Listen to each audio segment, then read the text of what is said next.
Hello everyone, welcome back to my channel BioBuddy, and in this video we will be moving on with the new topic, that is Echinodermata.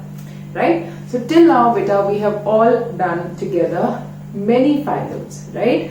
The last phylum, Annelida, Arthropoda, right? Echinodermata, now we are starting. Fine. So we have done, before this phylum we have finished Mollusca, Arthropoda, Annelida, very simple.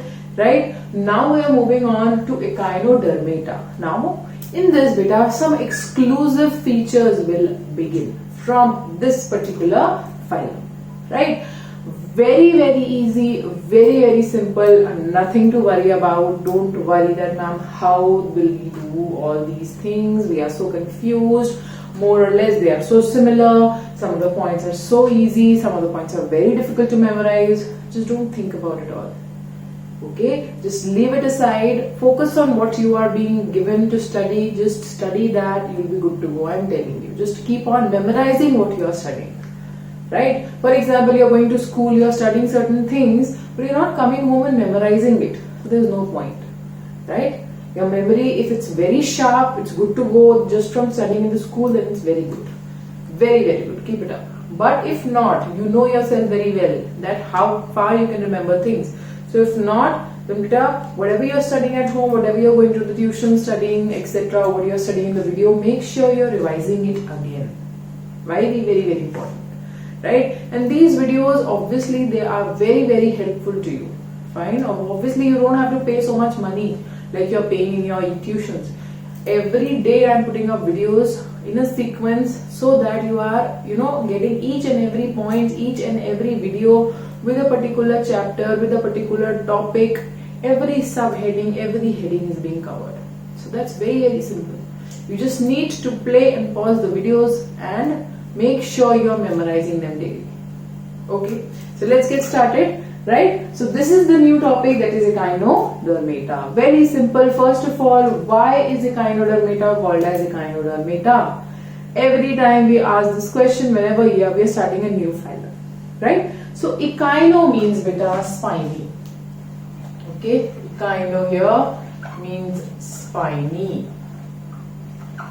Fine, this is not working. Let me change my pen.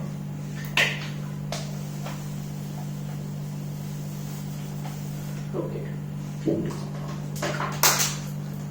So echino means spiny. Always remember, echino means spiny. And dermata, dermatologist.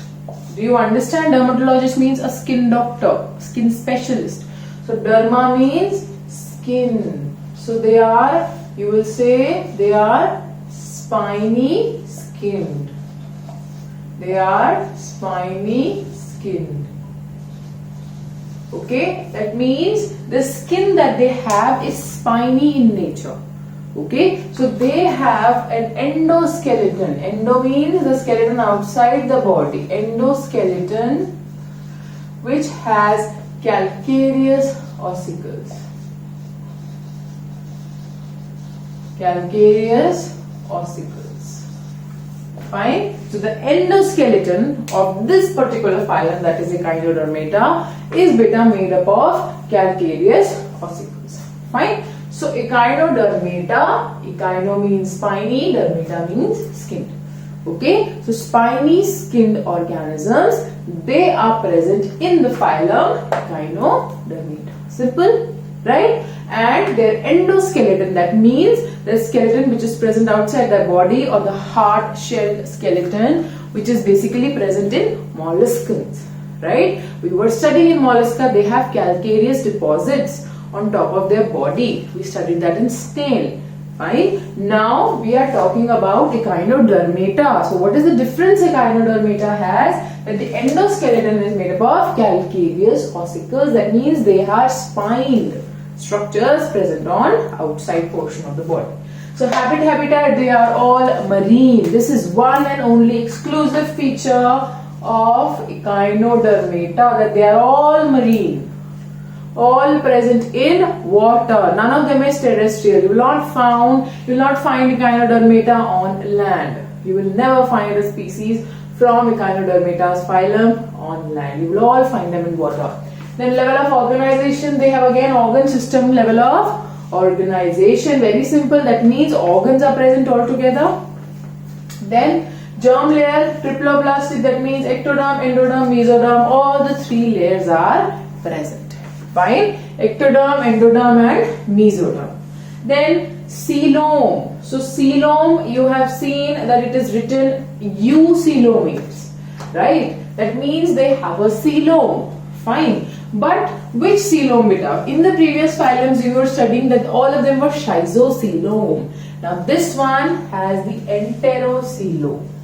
It has enterocoelom. Okay, so this enterocoelom, what is this beta? This enterocoelom is basically saying that it has a mesoderm which is present in pouches. Mesoderm is present in pouches and later on it splits. And later on it splits. Fine. So this is what enterocoelom means. Fine. Then body plan beta is tube within tube. Right. So we were studying that protostomes were there in the previous phylums. We were saying that tube within tube है, वो protostomes होंगे. Protostomes में क्या होता है बेटा? The blastopore is forming the mouth first. But in this case, what is happening? They are not protostomes beta. They are deuterostomes. Deuterostomes. And deuterostomes में क्या होता है बेटा? The blastopore, it forms the anus first. First the anus will be forming and second one will be the mouth. Okay, very simple. What are deuterostomes? So beta, they are deuterostomes in nature. Why? Because in this first the blastopore is leading to the formation of anus, secondly the mouth. But in protostomes it happens vice versa. And I am explaining this here, but if you are still doubtful that what is ma'am saying, what is she saying, we are not able to understand, there is a specific video devoted to this protostomes and deuterostomes. If you have not watched these videos, you can watch them. Fine. Now, next, symmetry beta, they have bilateral symmetry also, they have radial symmetry also. Okay. Now, there are two stages in this part beta. First stage will be the larva stage, the first one, and the second one will be the adult stage. Okay, so these are the two stages here, the larva and the adult. So bilaterally symmetrical is present in case of beta larva. Okay, and radial in case of adult. Very easy. Fine. That means symmetry is also of two types. They can have bilateral symmetry also. They can have radial symmetry also. But bilateral and radial beta, there are two forms of Echinodermata. First one is the larva stage and second one is the adult stage. So the larva stage has bilateral symmetry and radial symmetry is present in case of adults. Now can you tell me one thing in this one beta, which one is more modified, more developed? The larva is more developed here. Okay. Whereas adult is less developed. This is less developed and larva is more developed, more advanced you can say. This one is advanced, the larva stage here is advanced and the adult stage is less advanced.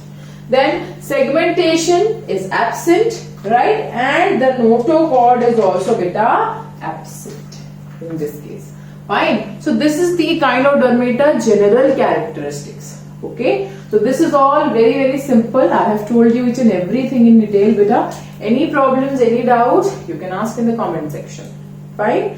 So stay tuned for the next video in which we will be discussing the Echinodermata physiology. Very, very easy, right? I hope you guys are liking all my videos, you are sharing it with your friends and you are not forgetting to click the subscribe button as well as the bell icon, right? So that you get notified as soon as I post a new video. Right? And if you're watching this in a sequence, obviously you need to do that because I'm uploading these videos on a daily basis. So do like, share and subscribe beta and stay tuned for the next video. Till then, take care. I'll see you guys in the next video.